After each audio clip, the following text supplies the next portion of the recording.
Selamat pagi Bapak Ibu Saudara dikasihi Tuhan Yesus Kristus. Shalom, shalom. Damai sejahtera di dalam nama Allah Bapa, Allah Putra, dan Roh Kudus senantiasa hadir dalam kehidupan saudara, hadir dalam pekerjaan saudara, hadir dalam keluarga kita, bahkan anak cucu mantu kita. Dibuat Tuhan bukan hanya berhasil, tapi beruntung. Berjumpa kembali bersama dengan saya dalam renungan pagi Word of Wisdom.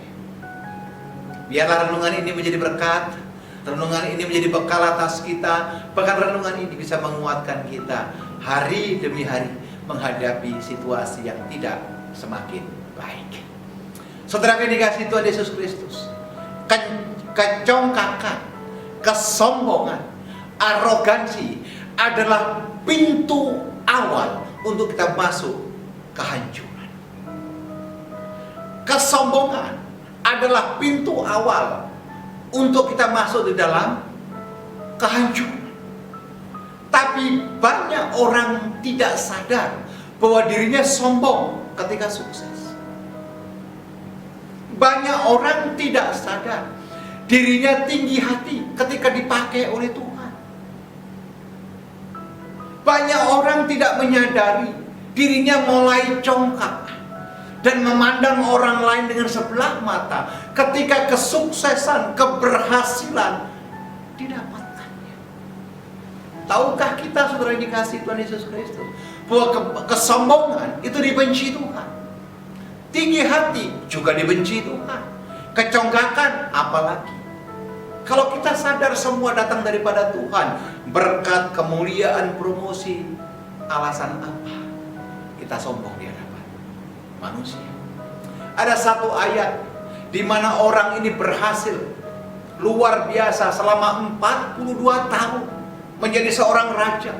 Orang yang hebat, punya pasukan, bisa mengalahkan negara-negara yang mengancam dia, tetapi pada akhirnya jatuh dan dibenci oleh Tuhan. Hanya gara-gara kesombongan, hanya gara-gara tinggi hati, hanya gara-gara tidak lagi hormat kepada para imam. Saya akan bacakan satu ayat terambil dari 2 Tawarikh pasal 26, ayat yang ke-16. Dan saya berdoa ayat ini menjadi rema atas kehidupan kita. Demikian firman Tuhan. Setelah ia ini Uzia, setelah ia menjadi kuat, ia menjadi tinggi hati. Dalam Kamus Besar Bahasa Indonesia, tinggi hati garis miring sombong, garis miring congkak, garis miring arogan. Sehingga ia melakukan hal yang merusak. Ia berubah setia kepada Tuhan Allahnya dan memasuki bait Tuhan untuk membakar ukupan di atas mezbah pembakaran ukupan. Saudara bayangkan, di zaman raja-raja, seorang raja tidak berhak membakar korban ukupan. Yang berhak membakar adalah para imam-imam yang telah ditetapkan. Dalam hal ini adalah keturunan daripada imam-imam Harun. Tetapi ketika usia mulai kuat, mulai hebat, mulai terkenal, ada kepongahan. Makanya Alkitab berkata apa? Setelah menjadi kuat, ia menjadi tinggi.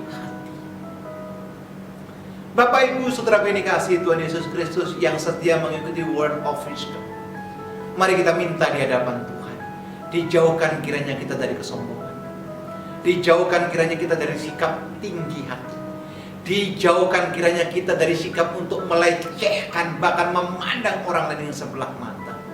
Ingat, segala sesuatu yang kita punya itu sementara, pencapaian kita pun sementara. Hanya keselamatan dan hidup kekal saja bersama dengan Bapa di surga. Biarlah firman ini menguatkan kita, firman ini menegur kita, dan biar firman ini membuat kita menyadari tanpa Tuhan sesungguhnya kita tidak bisa berbuat apa-apa. Kalau banyak di antara saudara yang bergumul, sedang ada dalam permasalahan, mari datang kepada Tuhan. Dan biarlah kita merendahkan diri di hadapan Tuhan serendah-rendahnya. Biar Tuhan yang kita tinggikan. Kita berdoa.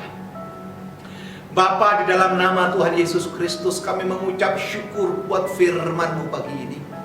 Kami mengucap syukur buat arahan-Mu, kami mengucap syukur buat teguran-Mu.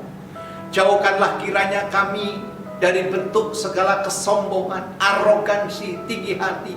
Sekalipun kami sukses, sekalipun kami berhasil, sekalipun kami dipakai oleh Tuhan, jadikan kami tetap menjadi seorang hamba yang tetap merendahkan diri di hadapan.